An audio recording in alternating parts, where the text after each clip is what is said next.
It was a quiet Sunday afternoon, and inside the messy room the brother and sister had since they were children, they played with their toys together. Maggie and Vern were twins, both of them introverted. Even though they would see all the other kids playing outside, their favorite thing to do in the entire world was to enjoy the stories they would tell together, utilizing their toys. Maggie smiled and looked up at her brother. She always admired him because he could tell stories the way that nobody else could. "All right, so Bingo was going to come and save the day," Vern said, picking up his little model of a white Shiba Inu and flicking it towards Maggie's horses. Maggie had 3 horse figurines. She loved horses a lot, and so she would collect them. They were her favorite thing in the whole world, and every time she would play with her brother, they would either take on new characters in different storylines or play the same characters in the same storyline that they had ongoing. "Ha ha ha," Maggie cried out with glee, pretending to be one of the horses. "You will never defeat us. Our people had this land long before you did, and now we're taking it back, right, girls?" Maggie said, speaking for her lead horse, Fibula. "Yes, that's right. Uh-huh. It's the horse's time to rule now." "Oh, yeah?" said Vern, laughing. Maggie was laughing too because they were having so much fun. This was a chapter of a story that they had been making up together. And since they were twins, they just played so flawlessly together. It was really fun for them. An adult appeared through the room. "Maggie, Vern?" "Yes, Mom?" "Yes, Mom? The dinner's ready. I don't want you guys coming down 10 minutes late. Your father and I don't want to wait for you to eat." They could hear their father downstairs calling up to them as well. "Just drag him down with you." "I got it, William," answered back Trisha. "Okay, Mom, can we just have 2 more minutes, please?" "Pack it up. Let's go. Come on." "1 more minute," Trisha said sympathetically as she closes the door and leaves her 2 children to continue playing. Let's just leave them out. Do you think Bingo will actually defeat the horses?" "I don't know, they got powered up a lot, so maybe." "Oh wait, one more thing," said Vern as he takes one of his little toy cars and puts Bingo the dog in it. "I've got my trusty car now. Let's see if you guys can beat me in my car. And if all of you can beat me in my car, or any of you can beat me in my car, then you can keep the land, and then you can banish us from it." "But sir!" Vern's voice changed so he could pretend to be an action figure called Captain Davis who had lost one of his arms. In truth, Vern had no idea where the toy's arm was. He used to play very rough with his action figures, and so the arm just went somewhere. Rumor has it, it's somewhere in the vacuum cleaner and got thrown out. "Sir, if we're banished from the lands, then the evil will catch us. Just because the horses are magic doesn't mean that they can bully the rest of us and keep us out." "I know that, Captain Davis, you dimbat." Maggie laughed. She loved when her brother would use one of his characters to insult the other characters. "Yeah, dimbat. Yeah. Both Vern and his sister laughed. They were dying with laughter for about 2 minutes before they could continue. "What do you say?" "Huh? Unless you're too chicken, that is." "What do you say, girls?" "I say it's on. We're faster than that stupid old car." "Yeah, 'cause we are magic horses. That car's not magic, but we are, so we can go faster. And we only need one of us to win. I say it's a deal." "Sir, this is a bad idea," said Vern, voicing his action figure Captain Davis. Using his left hand, he made the toy jump around sporadically, as if to simulate panic. "I got this, Captain Davis, you dimbat," he said again, expecting a laugh out of his sister. She laughed, but not as humorously as she did before. The joke has already worn thin. "Maggie and Vern, I don't want to call you again," their mother said, her voice reverberating up through the staircase and through the house. "Oh, Mom sounds mad." "Okay, so it's a deal. We'll do the race. It's on." "All right, let's go," before Mom gets really mad. "All right, I'll race you downstairs." And with that, Vern pushes his sister into the carpet. She laughs and says it's not fair, and then runs after him down the stairs. The toys sit motionlessly on the carpet, and the room falls into silence. The little white dog, with a perpetual smile on his face, stands there for a moment until some movement is seen. His head starts moving towards the door in a creepy fashion. He looks all around the room as if something has bred life into him all of a sudden. If anyone were looking at this, they would be thoroughly creeped out thinking the toy was possessed. The dog, named Bingo, starts walking around, seemingly with a life of his own, his little 3-inch long body moving much in the way a real Shiba Inu would. Suddenly, the carpet and the whole environment of the bedroom just falls away. Suddenly, all the toys have seemingly teleported into a land that's flush with foliage and plants and mountains and clouds. It's scintillating, and it's a beautiful world. Looking down at the trees, there are little buildings made out of vines and leaves and wood. All the toys that were in the room have suddenly come to life. If you were to look back into Maggie and Vern's room, all the toys would look as though they're still just standing there, in the same positions that the kids had left them in the first place. But here's something that nobody realizes, not even Maggie and Vern. Their imaginations were so powerful that they had inadvertently and unknowingly created a world in another dimension where every one of their stories that they told for these characters had come to life. And now they are in the land that they were talking about. Jeez, what should we do, Bingo? I mean, if we lose access to this land, then that evil that we were talking about, it'll destroy everything. I'm gonna have a talk with the sisters, says Bingo, walking and wagging his little curl tail. Wait, no, you mustn't. They're very scary. You know, Captain Davis, one of these days, you're gonna get back your mojo. I don't know when, but until then, you let me handle the brave stuff. Sir, I'm so sorry, but I am your hand, and it is my responsibility to tell you when not to take certain risks. A little plushy dinosaur-like creature leaps and bounds from out of a flower patch. Hi, Bingo. Oh, hey, Turfy. What's going on? Nothing. Want to see all my new flowers that I planted? Not right now. I gotta go see the horse sisters. Oh, they're so mean. I don't want to go anywhere near them. I know, but I have to, for the sake of the realm. Sir, I please. Captain Davis, says Bingo as he turns around and looks up at the action figure, who's taller than he is. His ears flick back and forth just like a real dog's. If it weren't for his plastic-looking exterior, it would be hard to differentiate him from a realistic canine. Why don't you hang back on this one and let Turfy show you around? Good idea, sir. Just be careful. You got it. And with that, Bingo trots off where the horse sisters are gathering. Did you see how brave we were? Oh yeah, totally brave. I feel kind of bad for him, though. Do you really think it's right for us to kick him out of the land? I mean, why do we want to do that all of a sudden? We were friends. We were, but he was getting too big for his britches anyway. Can't have people thinking he runs the show. After all, we're the magic horses, right, Fibula? That's right. Oh, speak of the devil. The white horse with the purple hair says, as she's wearing her black boots. Hi, girls. Can I have a word? I don't know, Bingo. Can you? The other two horse sisters just laugh. Can you? Listen, I was wondering if I could talk with you guys in private. What's wrong? Don't have your little Captain Davis dog with you? I know, right? The irony, because, you're a dog. I think we should hear what he has to say. Shut up, Daria. Yeah, shut up, Daria. Fibula and Speckles are the leaders of their little 3-horse herd. There are other toys in the area, but the other toys are kind of like a backdrop. The immediate circle and the people or the characters who are most play with are the ones that are usually in the forefront. Look, we used to get along so well. We actually went on adventures together, and we defeated kaiju and monsters together. We're the reason why this realm is as beautiful as it is. I know, said Fibula, trotting away from him and swishing her purple tail. Her two sisters follow her, emulating every move that she does. Bingo tries to keep up with him, his legs are much shorter. So, what's going on? Why all of a sudden do you feel as though I'm a threat to the forest? Fibula stops and snorts. She turns around, her fancy gold jewelry buckling and ringing with each movement that she does. She thinks to herself. And the reason why she thinks to herself is because she doesn't exactly know why she changed her mind. She just has a feeling, and then it comes to her. She whirls around, almost knocking Bingo onto his butt. Holding her big head up and lowering her neck so that she's eye level with Bingo, she opens up her nostrils and snorts at him. Because, Bingo, have you noticed that the forest has been degrading ever since you started doing all your adventures? Well, we were doing adventures together, Fibula. I mean, we're friends. At least I thought we were.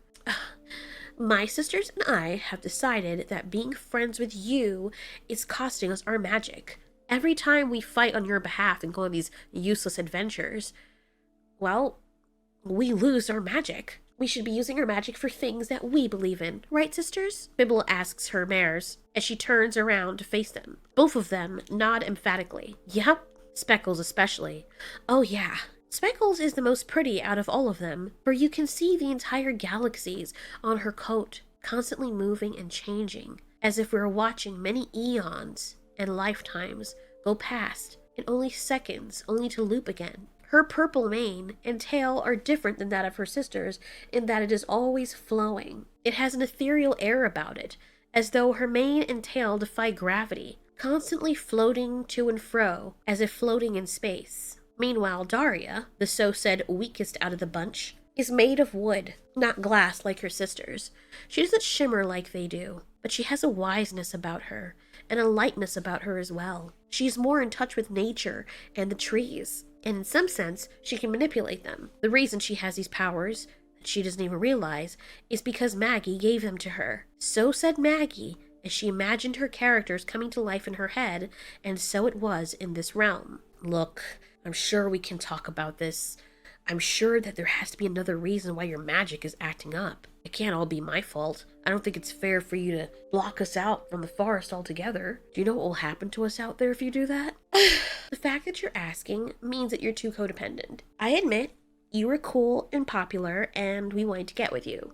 That's right, says Speckles, imitating her sister. But, Fibula says as she walks around her long 4 legs, her glass body shimmering with each step. You're actually holding us back. There's so many other things for us to do in this forest that don't involve going on stupid adventures with you, almost getting killed. So, since this forest belongs to my people, and we come from a long line of Pegasus, well, I'm taking it back, and I can say who stays and who goes. But why do you want me to go? Asked Bingo. 'Cause I just do. You're bad news. You're bad influence.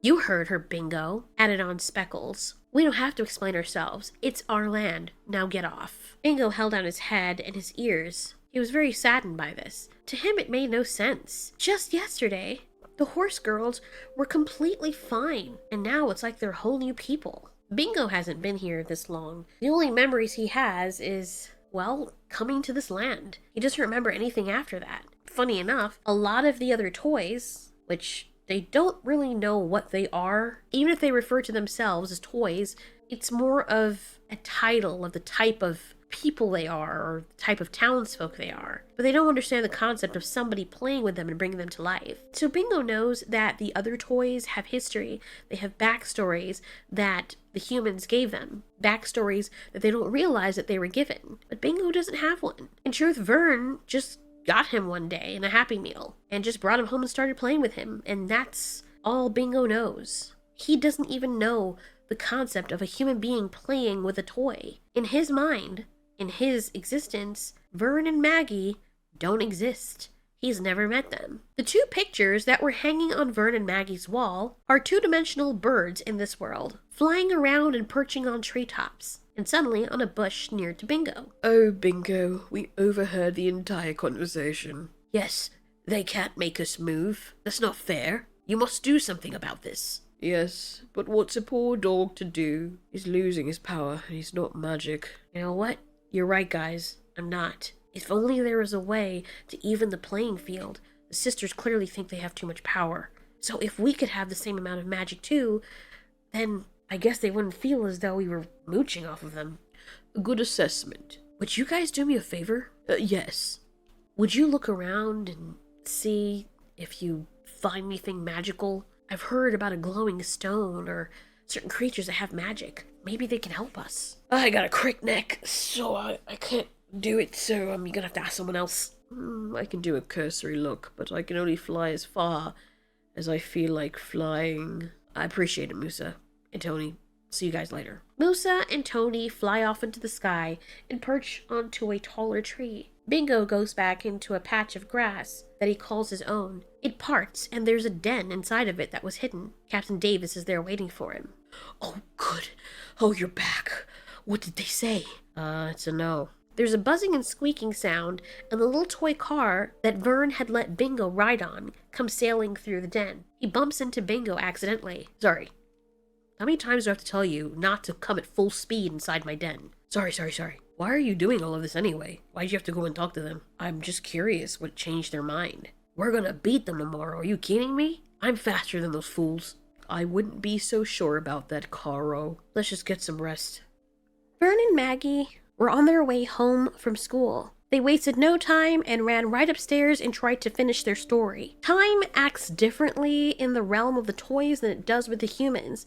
You see, there is a resting period. While the humans are playing with the toys are living out what the humans are doing with them. But while they're not being played with, the story hangs in limbo. So if Vern and Maggie were in the middle of imagining a basketball match being played out, and then their mom and dad called them right in the middle of it, the match would still be going on. Of course, there are cases where Maggie and Vern would imagine something like, oh, well, why we go to get dinner? The characters also go to get dinner and have fun. Maggie and Vern absolutely enjoyed having this whole world that their toys could enjoy. And so while they were away, they would make up things like, oh, maybe these toys go on a date. And so while they're away, that happens in the realm without Maggie and Vern actively playing with them. But for the few times that the toys did not have any other actions to perform, they would simply sleep or go into a state of inactivity. But to them, that didn't happen. To them, it's akin to going to sleep and waking up instantly. When you fall asleep, if you don't wake up during the night to go to the bathroom, as far as you're concerned, you just close your eyes. There's no concept of the passage of time. Okay, so it's time for the race. Yeah, let's do it. Let me take out the textbooks though, so Mom thinks we're doing homework. Okay, we'll just do the race and then we'll do our homework. Deal. Ladies and gentle people, a large airplane toy flies overhead in the forest. You are all gathered here today to see a race between the magical horse sisters and your favorite popular guy, Bingo! A bunch of toys erupt in cheering and laughter and excitement. Oh dear me, I'm so nervous. Are you nervous, Tony? Of course I'm nervous. If he loses, that's bad for us. Maybe we can go with the ponies. She already said all of us would follow him. We're not going with her. Unless there's something else you're not telling me. It's so easy to switch sides. We can simply fly over to her side. She can't stop us. Or can she? Prepare for the competition of a lifetime. Caro and Bingo! Another violent and overenthusiastic eruption of cheers from all the toys in the forest. Turfy runs up to Bingo and Caro and gives them a bouquet of flowers. Here you go, guys. This is for good luck. Thanks, Turfy, but we can't take that because it's gonna weigh us down. Turfy, thank you. I believe in you guys. I think you can beat those mean old sisters. Let's hope so. Bingo hops onto Caro, while the three horse sisters trot up in unison and position themselves right beside him. They all look to their right, simultaneously, pasting their ears back and glaring at him. This is a waste of time, Bingo, and you know it. Exactly. I don't know what he thinks he's trying to prove, but in all fairness, we did make up this competition thing, so we'll give you a fair shake. To embarrass yourself, that is. Daria was laughing with her sisters, but she had no idea why she found it funny. She really likes Bingo, so it didn't make any sense to her why they were even doing this. Why do they have to ban him from the forest? She didn't see anything wrong with what he was doing. As much as she wanted to in her heart to fight against this narrative, she couldn't. She was destined to be a member of the herd. Ready, girls? Ready, Daria? Don't slow us down this time. Why are you so worried, Speckles? Only one of us is required to win anyway. And win we shall. It's on, ladies. Oh, this is so exciting. Do you think my flower will help? Captain Davis sits beside Turfy. He holds on to her. Oh, my dear Turfy, I certainly hope so. Things aren't looking too good, but let's have a little hope. Right? There's nothing wrong with that. I like hope. That's why I gave them the flower. On your marks. Get set. Caro revs his little imaginary engine. Hang on tight, Bingo. You got it. Go! Yells the announcer, aka the jet plane glider. Glider has a little camera attached to his bottom, and as he flies overhead as the race begins, there's a cloud in the sky that acts as a screen that the other toys can see in order to follow along with the race. The thundering hooves of the three sisters are beating right beside Bingo and Caro. Caro swings to the right to avoid one of them. Bingo's barely holding on. I don't know where I'm going. It's okay. Just let me steer. I'm your eyes, you're my wheels. This is a waste of time. But I guess you like being embarrassed. No way, Fibola. I'll fight you tooth and nail so we can stay in this forest. With those short, stubby little baby teeth of yours, I don't think so. With that, Fibola's shiny black boots on her long legs do a little shimmer as she kicks her legs together, and suddenly her galloping increases, her sisters following close behind her, one of them leaping straight over Kotaro and Bingo. "Let's take the faster way, ladies!" Bingo swerves and he is right behind them, the little car trying to keep up with the horses, surprisingly finding it very hard to do this. Kotaro requires his headlights to see, and since the horses are right in front of him and kicking up so much dirt and dust and leaves, he can't see anything. He really does have to depend on Bingo. Fibola laughs. She weaves and ducks in and out between her two sisters and ends up in the front. With her in the lead, Daria and Speckles follow closely behind. Every time Speckles leaps over a fallen log or some vines, she seems to float and hang in the air a bit longer than her sisters. Kotaro has to do more maneuvers. All these vines and leaves are proving to be very hard on his wheels. It looks as if the sisters are trying to take the harder route. Now it is allowed. It is a lot more precarious, but it is a shorter way. But can Kotaro handle it with his wheels? Ooh, the crowd of toys say, as Turfy looked on in complete enrapturement, wishing with everything inside of her that her friend would win. Karo's imaginary engine revs even more, and he drifts through the soil to catch up with the horses. "Come on, Kotaro! Going as fast as I can!" No matter how fast Karo is going, Fibola, Speckles, and Daria are always in front. The three horses block the car, running neck to neck in front of him. Karo tries to go around, but every time he tries to cut around the horses, one of them breaks away from the line that they formed to block him. "Hey, what are you doing?" "All's fair in the game, Bingo!" screams Fibola. She bucks and tosses her head in joy, her lustrous mane bouncing to and fro as the wind carries it behind her, her tail high in the air like a proud flag. Her shiny boots glisten and shimmer in the sun. As they cut deeper into the forest, even though there's barely any sunlight here, Bingo can still see them shining. "Speckles, tell her to do the thing," Fibola says to her right. Speckles, who's riding in the middle of them, turns to face her sister. "Daria, do the thing." Daria is running gracefully through the forest, keeping up with her sisters, and is suddenly almost thrown off balance when she hears this. "Wait, what?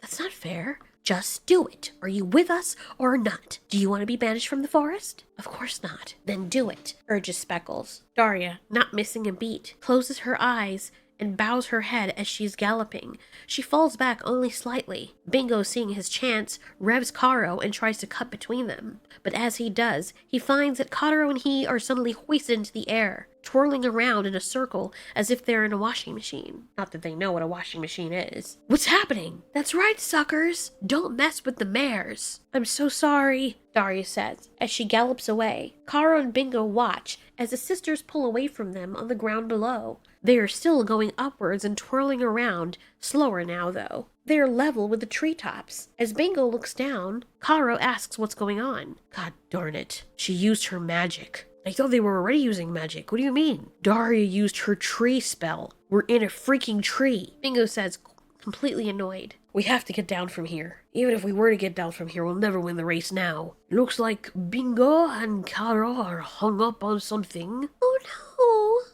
maybe I can help them." Captain Davis says nothing and momentarily looks at Turfy and then hangs his head in shame. Turfy closes her eyes, her little plush body starts to vibrate, her ears twinkle, and her little horns and nose wiggle at the same time while her eyes are shut as tightly as can be. "Wait, what's happening? Hey, we're going down." "We are?" asks Kotaro. Bingo is ecstatic, his tongue hanging out of his face. "Yeah, it's Turfy. She's doing it." Turfy was using her power, having some spells of her own, being able to manipulate the growth of plants to ungrow the tree that they're wrapped up in. Soon as Karo hits the ground, he's upside down. Bingo turns him over and leaps on him again, pushing off with his back paws. "Come on, Karo, let's go. You got it." They cut through, going the fastest they've ever gone. The trees and plants are whipping into Bingo's face, and as he breaks into the clearing and heads for the finish line, he sees the sisters nowhere in sight. "Karo, I think we got this. I don't know how, but I think we do." "We do?"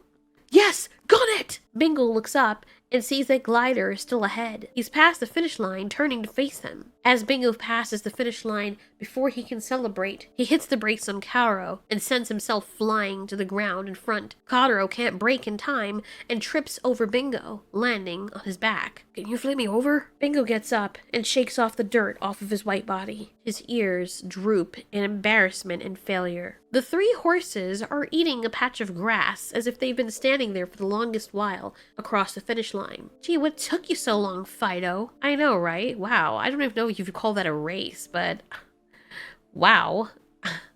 Saying you lost is an understatement. How embarrassing. Bingo looked back at Kotaro, who's righted himself by twisting his wheels. We lost, didn't we? Most of the toys are cheering, but many are not. Those who are with us, you get to stay in the forest, and the rest of you are banished for all eternity. Yeah, adds Speckles to her sister's statement. Daria pokes her head up, her ears swiveling in the direction of her sisters. Is that really necessary? For all eternity? Of course, Daria, says Speckles. Why for all eternity? To that, Speckles hesitates. Because... I don't know. Why for all eternity? Speckles turns to ask her sister. Fibola prances up and down proudly, swishing her tail to and fro. Because I said so. It's my forest, and I don't want him here. Let's talk about this. You're not just banishing me, you're banishing a whole bunch of us. So be it. Fibola, please. Yeah, how can you be so heartless, man? Fibola! Turfy had come to the rescue, her little soft green body waddling in front of the horses. Daria and Turfy used to be good friends too, since they shared similar powers. But Fibola was not budging. Her white body glistened in the now setting sun. I've spoken, Turfy. And as a matter of fact, Turfy, you're staying with us, Fibola says, pointing her hoof towards the little plush creature. Me? Yes, you cheated and tried to help them in the race, which is not allowed. Yeah, right, Glider? Speckles calls up to the plane. That is technically true, yes. You're not to intervene with the race, which you have, Turfy. I'm sorry. But... No buts. You are my prisoner now. Walk along. You there! Grab a vine and wrap it around her neck. She's now our pet. Yeah. Daria, Turfy said, looking up to Daria. I'm sorry. All Turfy can do is hold her head down low. I'm sorry, Bingo. I wanted to stay with you. Oh, that's okay. I'd actually rather you stay in the forest where it's safe. We'll find a way around this. No, you won't, Fibola says, kicking up her back legs into the air and then kicking them out to the side, fully intending to have hit Bingo, but she failed as Bingo leaps out of the way. Wow. Well, that's a shame. Captain Davis, Kotaro, and Bingo watch sadly as Fibola and many of the other toys head into the forest. Fibola comes back out of the tree line. You have only a few moments to get out. Come on, guys. I'm so sorry that you guys got stuck with me. Are you kidding, man? I'm stuck with you for life. You're my best friend. I'm not going anywhere without you. It's so scary out here. Maybe if we beg and kiss her boots. We're not begging, man. Stop simping. I will simp if I need to do so to survive. Musa lands before them. He turns to the side and then turns to face them, his body still a two-dimensional piece of paper. I suggest this is the only thing I can do for you now, because I've switched sides. So has Tony. He didn't want to come and see you. Yeah, because he's ashamed, right? Well, maybe. But it would do you good to find shelter as quickly as possible. Not so nice things live outside the forest, if you know what I mean. There. Are you trying to comfort us, Musa? I don't know. Goodbye. Musa opens up his little paper wings and flies away, back into the section of the forest that is safe and is now out of bounds for Bingo and his friends. As night fell over the forest, Kotaro tried to sing a song to lighten everyone's spirits. Bingo was just lying there, his nose in between his paws, trying to keep warm. And at this hour, all they can do is wait. What for? They have no idea exactly. This is like the 5th time you've polished your shield in the last hour. You want to give it a rest? I'm sorry, I'm nervous and there's nothing else to do. It's dark and I'm scared. Without magic, what are we gonna do? We don't need those stupid hoof sisters. We can kick it ourselves. Right? You don't understand. All of you forget. Before I lost my arm, I was a lot more powerful. But now, the enemies that we've been facing are too strong for even me. The sisters came into it and they saved us, all of us. Bingo came in and he was brave and they loved him for that. Yeah, so what happened? It doesn't make any sense. I know. But it's the way of things. I guess so. There's a noise behind them. All three of the friends whirl around into the dark forest and look towards the dark bushes. The very safe light part of the forest is now out of their reach, and even if they wanted to sneak back in, the sisters would know. They have a barrier that prevents them from doing that. Bingo already tried. He tried going inside the area and just ended up outside again. Instant teleportation that sent him right back to where he was. Look alive. Something's out there. We'll take it. Whatever it is, right? I'm sure it can't be that bad. My dad is back there. All my stuff is back there. Sucks. I can't even go to sleep. You do realize that we're here with you, right? Yes, of course. I'm just complaining. Can't I complain? Yes, but it's like sometimes you forget that there are other people around you. You know, everything's always about you. That's not it at all, Caro. Yes, it is. That's why the sisters got rid of us. You were using them and taking all the glory for yourself. What? Bingo's ears flattened on his head. He lowered his head and growled at Caro. That's not true. It is true.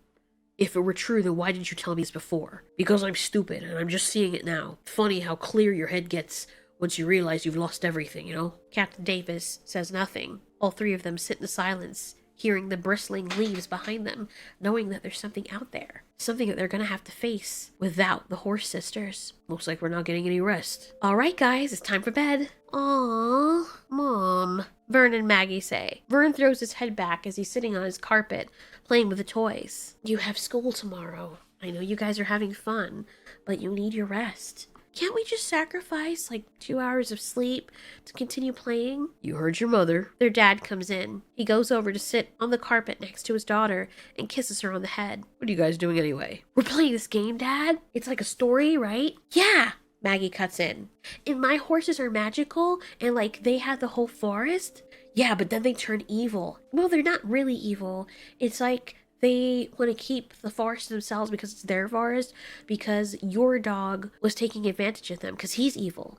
My dog's not evil. Yeah, no, your horses are evil. All right, their mother cuts in. Being on two opposing teams, you're both going to feel like you're the heroes to your own story. Sounds really fun. Yeah, and now we're going to see what happens. Because now we can make the story really good because we're trying to like make the forest look better. But Bingo, his dog, Maggie says, pointing to his little Shiba Inu that he's holding. He's like really brave and he's like a hero, but now he has to find like his own power and stuff. Yeah, but the horse sisters are so mean. Trisha laughs, seeing that her kids are having so much fun. She and her husband enjoy watching how they get along together. Alright, well, stop your horsing around and get to bed. Okay. Did you guys brush your teeth? No. No, you didn't. Don't lie. I chewed gum. Vern, chewing gum is not a substitute for brushing your teeth.